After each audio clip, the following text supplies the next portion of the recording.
La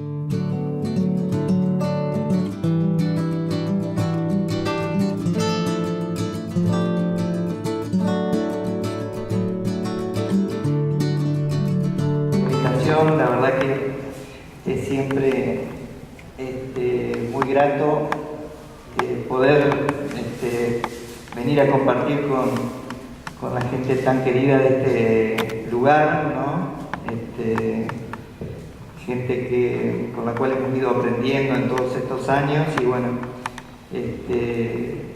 por supuesto que no podía faltar, así que gracias.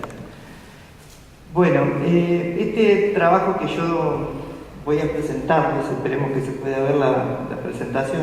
Sí, ahí está. Está en relación seguramente con lo que ha presentado hoy a la mañana Susana y con lo que viene escribiendo también César sobre la relación entre algunas teorías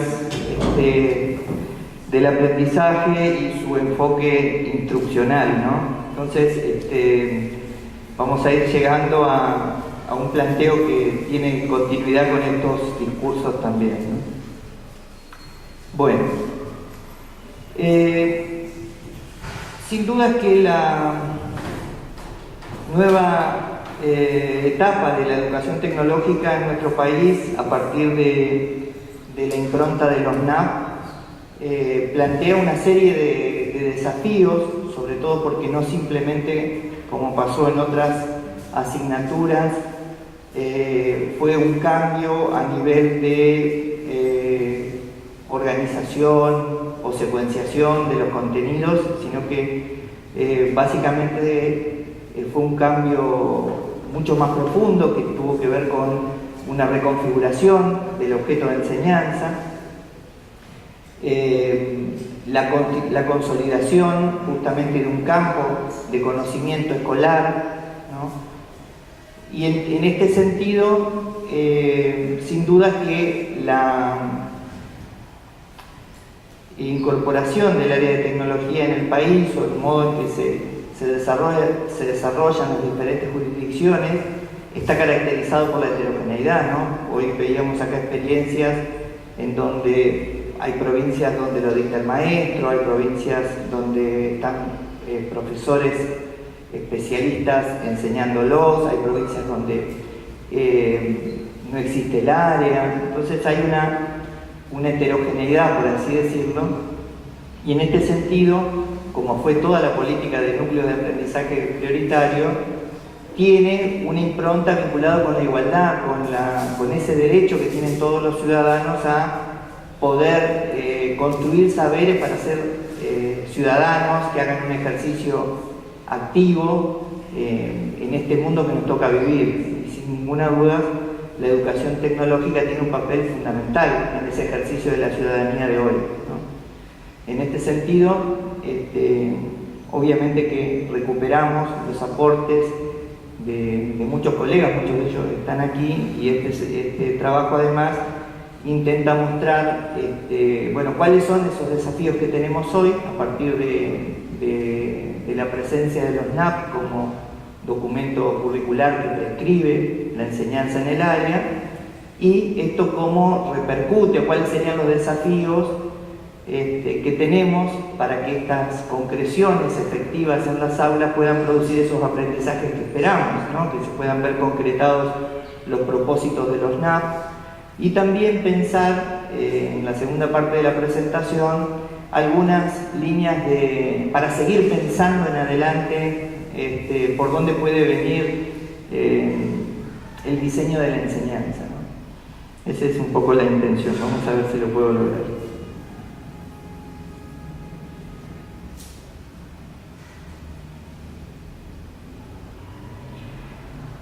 Bueno.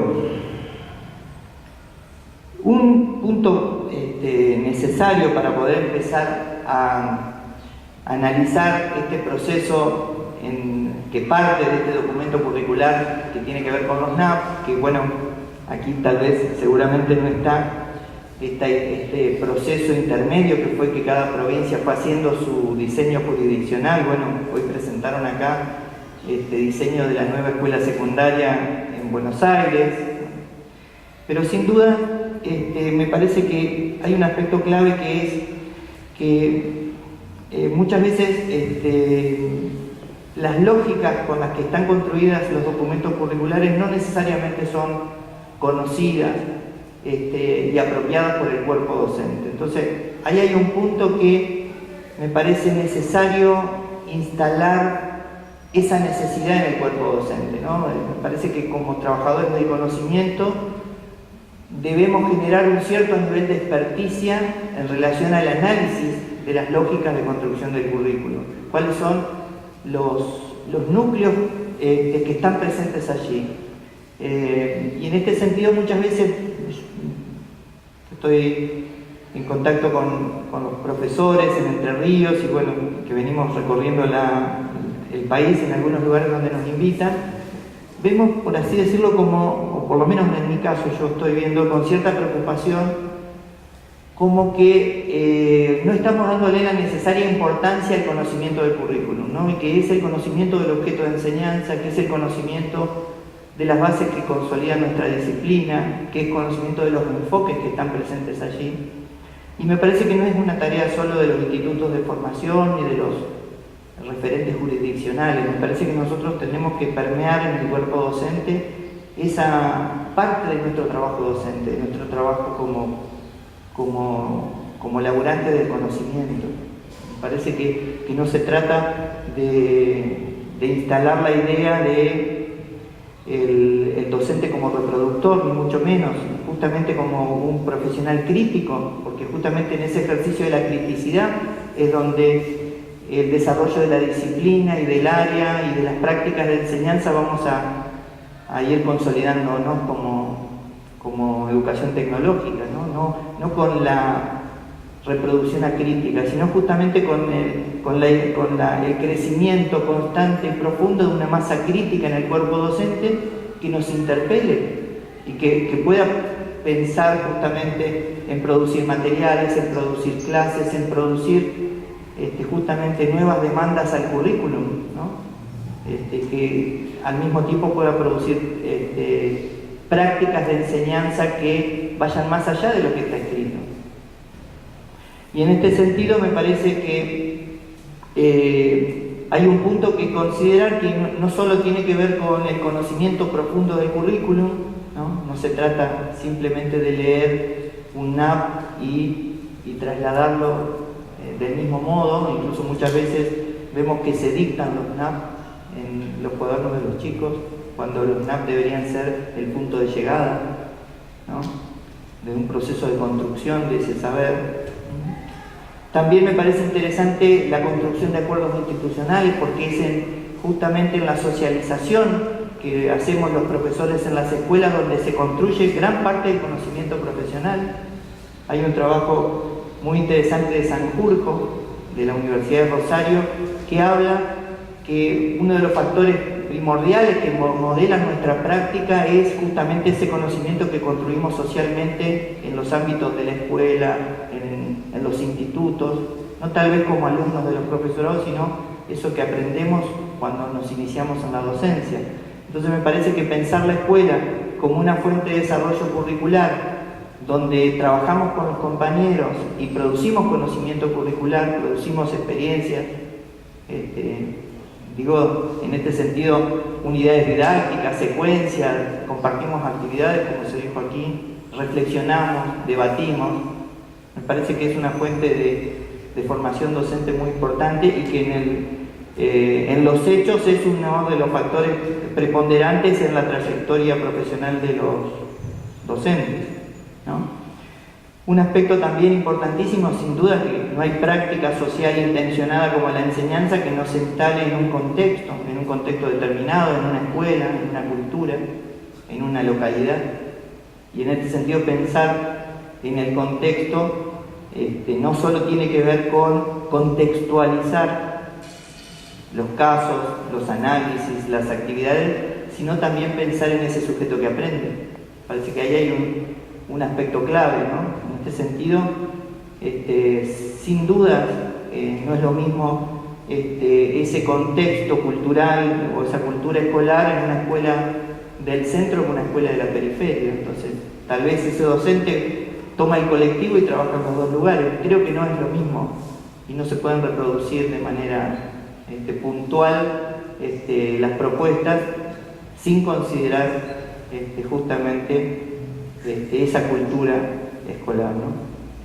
Un punto clave que voy a tocar aquí es los saberes sobre cómo se produce el aprendizaje. Me parece que esto ya lo dice Camiglioni en sus textos, ¿no? Nosotros como trabajadores del conocimiento nos debemos conocer profundamente cómo se aprende, las distintas teorías, los aportes de las distintas escuelas, ¿no? Y en este sentido, no solo desde el plano psicológico del aprendizaje, sino que a nosotros, y fundamentalmente por todo el aporte que ha hecho Abel acá en Ciudad de Buenos Aires y de lo cual hemos aprendido mucho, en el sentido epistemológico, o sea, que tiene que ver con cómo se construye el conocimiento tecnológico, cómo se ha construido, ¿no? En este sentido me parece que están en esos dos planos, en el plano del aprendizaje como objeto de la psicología y en el plano del modo en que se construye el conocimiento tecnológico a lo largo de la historia, justamente en el plano epistemológico.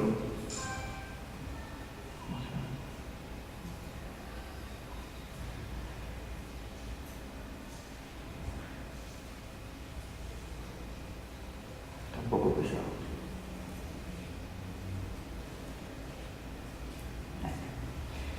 Bueno, yo trabajo mucho sobre la idea del currículum real, o sea, la situación más micro que es la actividad, ¿no? O sea, en este sentido me parece que como unidad de análisis refleja y puede ser extrapolado a todos los aspectos. Esa actividad refleja el enfoque epistemológico, refleja la concepción de aprendizaje, refleja la concepción de enseñanza, refleja el lugar de lo social, ¿no? O sea, me parece que como unidad de análisis mirar las actividades es un punto que por lo menos considero importante. Y en este sentido, esta idea de que la situación de aprendizaje coproduce el conocimiento. Y en este punto creo que vamos a estar de acuerdo que no se aprende de cualquier modo cualquier contenido, sino que hay una relación muy estrecha entre el qué y el cómo, ¿no? Y en este sentido me parece que los NAP tienen una estructura muy interesante porque dan muchísimas pistas en relación al qué y al cómo, y por eso me parece sumamente importante que el cuerpo de colegas docentes profundice en la lectura de los NAP. Nosotros en la cátedra de didáctica de la universidad trabajamos mucho esa idea de releer, de problematizar los documentos curriculares en el sentido de buscar la entrelínea, qué se quiso decir, a qué perspectiva remite, por qué se dice lo que se dice. Y en este sentido, los NAP son una buena fuente para pensar en esta relación del qué y el cómo. Ahí tenemos un ejemplo donde hay un qué vinculado con la automatización, con las variables, ¿no?, que pueden censarse, pero también hay un cómo, ¿no?, que es a partir del análisis, ¿no? Un cómo coherente con el qué, ¿no? Entonces, en este punto me parece que está planteando ya un camino interesante. No es el único, pero está planteando de que para ese contenido hay formas coherentes o propicias o pertinentes de poder acercarse a él, ¿no? Acá tenemos otro vinculado justamente con el rol de los motores como el qué, ¿no? La idea de mirar el funcionamiento de las partes de las funciones, y el cómo a partir de la exploración, podría ser de la experiencia, ¿no? No está diciendo estudiar una fotocopia, memorizar una definición de motores. Está planteando otro modo de apropiarse de la función de los motores en los artefactos, que es a partir de la experiencia. Entonces, en este sentido me parece, y no por haber sido parte del grupo que trabajó sobre los NAP, pero me parece que es un documento que tiene mucha cercanía con el diseño de la enseñanza y que hay mucho para seguir trabajando sobre esa relación de los NAP con el diseño de las clases.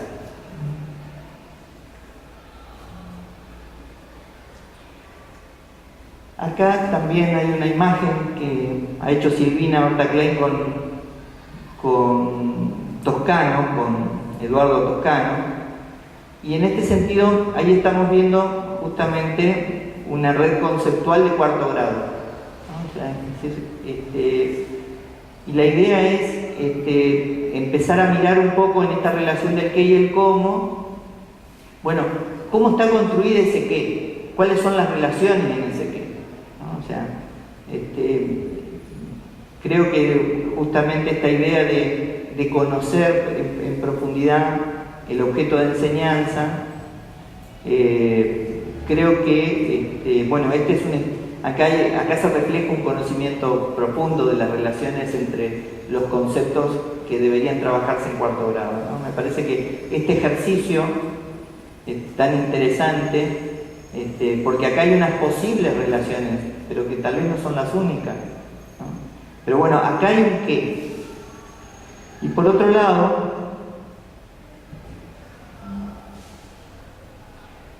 tenemos como desafío en el área no solo ese objeto de transmisión propio de la enseñanza, ¿no? O sea, no es solamente la transmisión de un cuerpo de contenidos o de conceptos, sino también dentro de los propósitos están otros ligados al desarrollo de capacidades.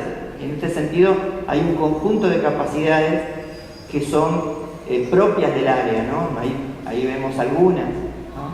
Entonces, en este sentido, ¿cuál es la relación entre ese cuerpo de conocimiento y el desarrollo de las capacidades, ¿no? Hoy, justamente, asistimos a una época donde se reflota la idea de las capacidades, tal vez desde una perspectiva diferente a la que estuvieron presentes en los NAP, pero sin duda que es un debate que hoy está presente y me parece que es bien interesante que nosotros lo demos a ese debate. Y ahí nos preguntamos, sobre todo cuando se habla de competencias y capacidades para el siglo XXI, para la era digital y todo eso, pensamos si pueden las capacidades desarrollarse al margen de los conceptos, ¿no? ¿Es posible pensar en capacidades generales, en el desarrollo de estas competencias o capacidades para este siglo al margen de los conceptos? ¿Es posible aprender a pensar en el vacío? Esa es una pregunta, y tomando justamente un aporte de Silvina, creemos que no es posible aprender estrategias al margen de los contenidos, ¿no? Y del contexto, ¿no? Justamente la posibilidad de poder apropiarse ante nuevas experiencias de los saberes construidos con anterioridad tiene que ver con esa construcción de esquemas mentales, de redes conceptuales que vamos apropiándonos y por las cuales vamos construyendo ese modo en el que los humanos aprendemos, ¿no?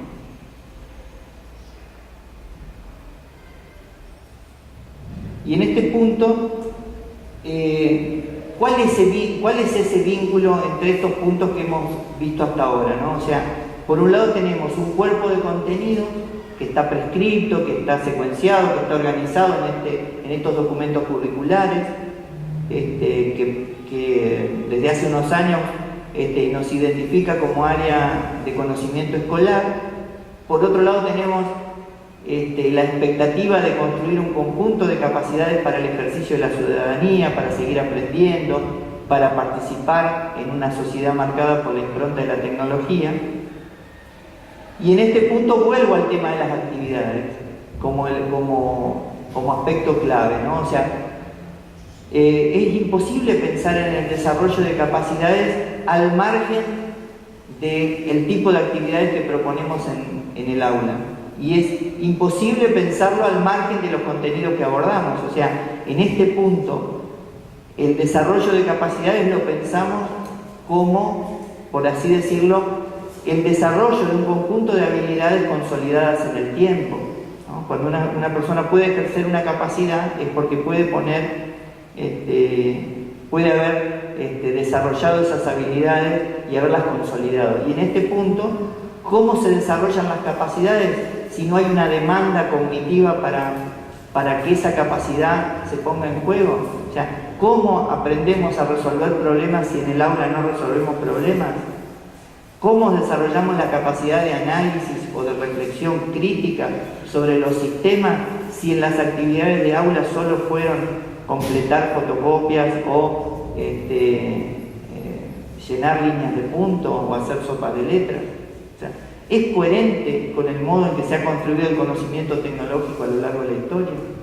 Bueno, estos puntos me parece que son clave para unir estos aspectos que pensamos hoy en relación a los desafíos del aprendizaje en términos del campo de la psicología y también a los desafíos de nuestra área en relación al enfoque epistemológico. Me parece que ahí hay un punto para seguir profundizando, ¿no? Entonces me parece que ahí, en esa relación entre capacidades, contenidos y los tipos de actividades que proponemos en las aulas, se juega justamente unos y otros, ¿no? O sea, en la medida en que nosotros propiciamos formas coherentes de hacerse del conocimiento a partir de las experiencias que los alumnos desarrollan, al mismo tiempo contribuimos al desarrollo de esas capacidades. Entonces, esta idea de coherencia la planteo en ese orden.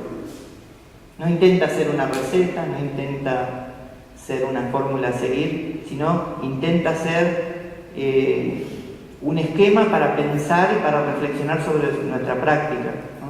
Y en este punto me parece que es un esquema interesante para pensar en cuáles son las claves para diseñar la enseñanza. Y en este sentido recupero lo que planteaban ustedes del diseño de la enseñanza. Entonces, en este punto, me parece que para pensar el diseño de la enseñanza, me parece que estas relaciones que están planteadas en ese esquema son una buena fuente para pensarlas, ¿no?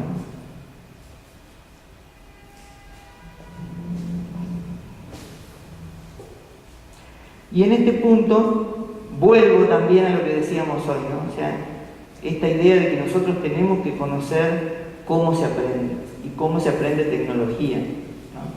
En el plano y en este punto, ahí hay una frase de Clapton, tiene un libro muy interesante, y en este punto me parece que es otro desafío de nuestra profesión, justamente, no solo conocer el currículum, el objeto de la enseñanza, sino conocer cómo aprenden nuestros alumnos. En este punto me parece que es uno de los deberes importantes de los docentes seguir la actualización en términos de todos los desarrollos que hay en relación al aprendizaje, ¿no? Muchas veces, por lo que nosotros investigamos en la universidad, el tema del aprendizaje nunca es el pilar fuerte en la formación docente, sino que aparece muy por detrás en la disputa con la práctica y la didáctica, y tampoco es un tema en el que haya una permanente actualización de los docentes. Me parece que ahí hay un tema también desafiante, ¿no? Seguir pensando cómo aprenden, porque en este punto me parece que recuperando esta idea de la enseñanza, me parece que no hay otro sentido de la enseñanza que no sea producir aprendizaje. O sea, no tiene que ver con la causalidad, con esto de que la idea de que hay enseñanza y aprendizaje, pero si no existiera una intención de que otro aprenda, la enseñanza no tiene sentido. Y en este punto, me parece necesario seguir pensando, aunque sea una obviedad, en cómo se aprende y cómo se aprende tecnología en la escuela. Menudo desafío tenemos.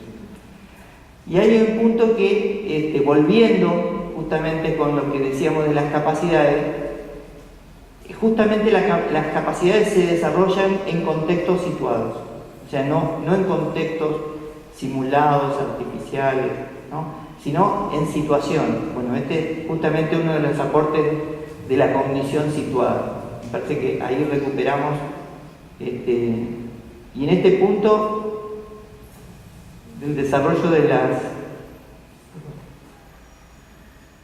las capacidades, también la investigación muestra que la forma en que se enseñan los conceptos en la escuela, no solo no es un trabajo referido a tecnología, pero podríamos trasladarlo, es bien diferente al modo en que esos conceptos se construyen y se usan en la cultura, ¿no? O sea, fíjense todos los trabajos que ha habido sobre los niños analfabetos que manejan muy bien el dinero, ¿no? O sea, ahí hay una diferencia en el modo en que hay una apropiación cultural de esos conceptos y los modos muchas veces artificiales, totalmente descontextualizados, que la escuela muchas veces promueve, no solo para tecnología, sino para todas las áreas.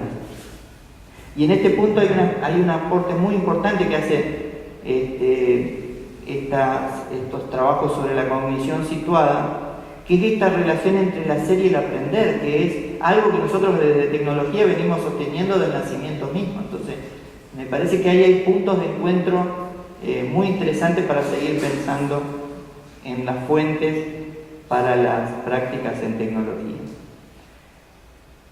Bueno, la teoría de la cognición situada o del aprendizaje situado también como ha pasado con otras teorías del aprendizaje, ha ido derivando en enfoques instruccionales, o sea, en cómo estas cuestiones se plasman en enfoques de enseñanza. Y ahí hay un punto que me parece interesante, que piensa la actividad social, la actividad de aprendizaje como una actividad social enmarcada en la cultura y en este marco la construcción de conceptos. Y en este punto me parece interesante traer un aspecto que mencionaba al principio, que tiene que ver con este aspecto que tiene que ver con el conocimiento de los estudiantes, de la escuela, de la cultura escolar, de la cultura en la que vivimos. Parece que dejar de pensar en ese sujeto que aprende hoy es una omisión tremenda, ¿no? O sea, les recomiendo justamente el trabajo de Michel Serres, un libro que se llama Pulgarcita, que está disponible en su versión digital, donde muestra justamente en la figura de la mujer estos jóvenes de hoy, estos niños de hoy en relación con el conocimiento, con el uso de las tecnologías, con el modo en que es posible acceder al conocimiento de una manera muy diferente a la que lo hacíamos generaciones anteriores. Y en ese punto, conocer la cultura de los niños y los jóvenes de hoy me parece que es otra de las tareas que tenemos los docentes. Y en este punto, dentro del enfoque instruccional que plantean la enseñanza situada, plantean prácticas, situaciones y evaluaciones auténticas. O sea, esta idea de proponer resoluciones de problemas, trabajos de casos. Bueno, acá hubo algunas cuestiones muy interesantes de las que hablaron, ¿no? Entonces, en este sentido, esta idea de problemas realmente auténticos, más allá de que en el aula se modelizan, pero me parece que justamente en el diseño de la secuencia o de las unidades no puede estar al margen de ese vínculo con lo que está pasando hoy, con las relaciones con las mediaciones culturales, ¿no? Con los puntos en los que produce significatividad hoy, ¿no? Entonces, ahí hay un punto de pensar situaciones cada vez más parecidas a lo real que esa deformación didactizada que muchas veces nos propone el formato escolar. Creo que en tecnología eso está muy presente. Y en este punto,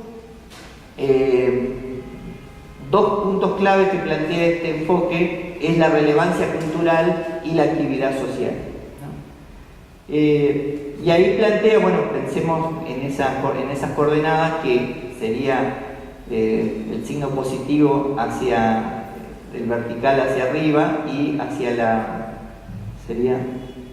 la izquierda de la pantalla, la relevancia, el mayor nivel de relevancia social, si se quiere, ¿no? Y en este punto, ahí podemos ver justamente algunos tipos de actividades o de propuestas que deberían estar presentes según este modelo, ¿no? O sea, esta idea de una actividad con relevancia cultural baja y actividad social baja sería una lectura de una fotocopia descontextualizado del tema, ¿no? Bueno, una simulación, por así decirlo, para comprobar una teoría, bueno, podría tener una relevancia cultural, si se quiere, pero una actividad social escasa, porque lo que buscamos es justamente simulaciones problematizadas, ¿no? Vinculadas con el contenido, con el contexto, con la capacidad que queremos desarrollar, ¿no? Bueno, y ahí nos plantean una serie de escalamientos, diseños y construcciones que resuelven modelos en relación a problemas reales, el involucramiento en situaciones in situ, ¿no? O sea, la participación en un debate actual, ¿no? Tenemos tantos temas que tienen que ver con los desafíos de la tecnología hoy que me parece que podemos recuperar muchísimo de ellos en las aulas, ¿no? Y en este sentido, bueno, la enseñanza situada básicamente se nutre de las bases de la corriente sociohistórica y de las teorías de la actividad. Por eso me parece que es totalmente coherente con lo que viene escribiendo César y Susana también. Entonces me parece que es un aporte. Y fíjense si nosotros no adheriríamos a este esquema que nos plantea este enfoque, ¿no? Bueno, esta idea del docente como postulador de problemas, la idea del pensamiento crítico y la toma de conciencia, esto que decía la colega hoy, cuando volvemos, cuando conceptualizamos, ¿no? Cuando lo llevamos a las relaciones con lo social, ¿no? ¿Quién podría decir que en tecnología no proponemos un aprendizaje activo o situado? Y esta idea del trabajo colaborativo, del discurso, del diálogo, ¿no? Parece que son, prácticamente lo hubiéramos podido escribir para el área, ¿no? Y en este punto, me parece por así decirlo, una fuente teórica que me parece interesante para seguir explorando, ¿no? A modo de justamente intentaba hoy traer esta idea de posibles caminos, de exploraciones que cada uno puede seguir haciendo. Bueno, y la idea era plantear este rasgo, ¿no? Entonces, tal vez he sido muy apurado en el planteo, pero recuperando lo que he tratado de decir hasta acá. Los desafíos que nos proponen esta instalación reciente del objeto de enseñanza, las cuestiones claves vinculadas con el qué y el cómo, las formas de articular este desafío que tenemos de desarrollar capacidades y al mismo tiempo construir saberes vinculados con nuestra disciplina para todos y para todas, en el nivel primario y en el nivel secundario, como un saber general propio del ejercicio de la ciudadanía hoy y que está presente en la escuela como disciplina. Por otro lado, aportes justamente que nacen desde el campo primero de los estudios del aprendizaje, pero que remiten hoy a unas ideas vinculadas con enfoques instruccionales. Pero no quiero cerrar la charla sin pensar justamente o sin dejar de mencionar que la enseñanza está ligada justamente a una práctica social, a una práctica intencionada, a una práctica en la que todo enseñante previamente fue alumno, y en este punto cada uno en su enseñanza da cuenta de las huellas de su biografía escolar, ¿no? Justamente uno de los estudios, uno de los temas que plantea Sanjurjo en su investigación es esta idea de que nos marca más nuestra historia como alumnos que los 4 años que pasamos en el profesorado. Y en este punto a mí me parece interesante poner el acento justamente en las escenas memorables, porque creo que todos nosotros tenemos escenas memorables de aprendizaje. O sea, nos recordamos clases, recordamos temas que aprendimos. Hay cosas que son inolvidables porque son memorables, porque hemos aprendido en cierto sentido haciendo uso del goce y del disfrute de aprender, y eso nos acompaña toda la vida. Entonces nos atraviesa no solo en un plano, por así decirlo, cognitivo, sino nos atraviesa en un plano afectivo. Y ahí hay un punto que me parece que nosotros tenemos que seguir pensando. ¿Qué estuvo presente en esas escenas memorables de nuestra biografía escolar que puedan estar siendo útiles para pensar nuestra enseñanza? ¿Podemos generar aprendizajes perdurables a lo largo del tiempo si no damos cuenta de esa memorabilidad, de esa perdurabilidad producto de la huella marcada por la emoción? Es una pregunta que me hago. Entonces, me parece interesante, y lo pienso yo siempre como docente, de qué modo yo puedo perturbar esa letanía que tiene la vida escolar, la clase escolar, para volverlo un momento memorable. Y ahí me desafío y le planteo a mis alumnos el desafío de la experiencia innovadora, ¿no? O sea, de que esa experiencia de clase pueda romper la rutina del formato escolar. Y me parece que nosotros en tecnología tenemos un montón de herramientas para romper esa rutina y esa letanía.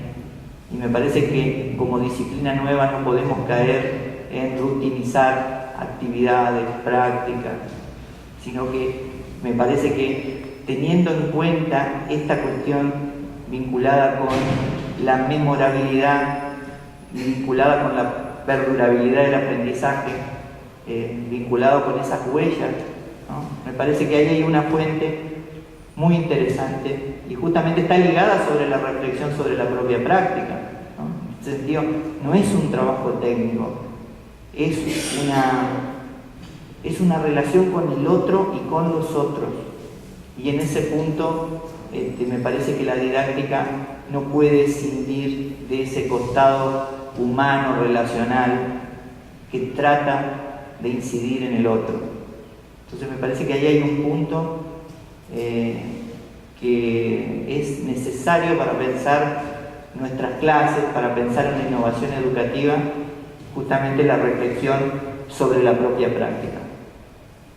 Otro punto que me parece necesario pensar hoy es justamente en la crisis del formato escolar, o sea, en la crisis del módulo de 40 minutos con paredes, con 4 paredes. Me parece que hoy está claro que aprendemos en todo momento y en todo lugar, ¿no? Y en este punto muchas veces decíamos, bueno, ¿es posible que nosotros usemos un video si tenemos 40 minutos?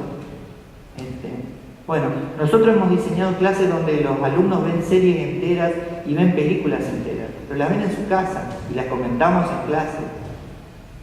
Y realmente son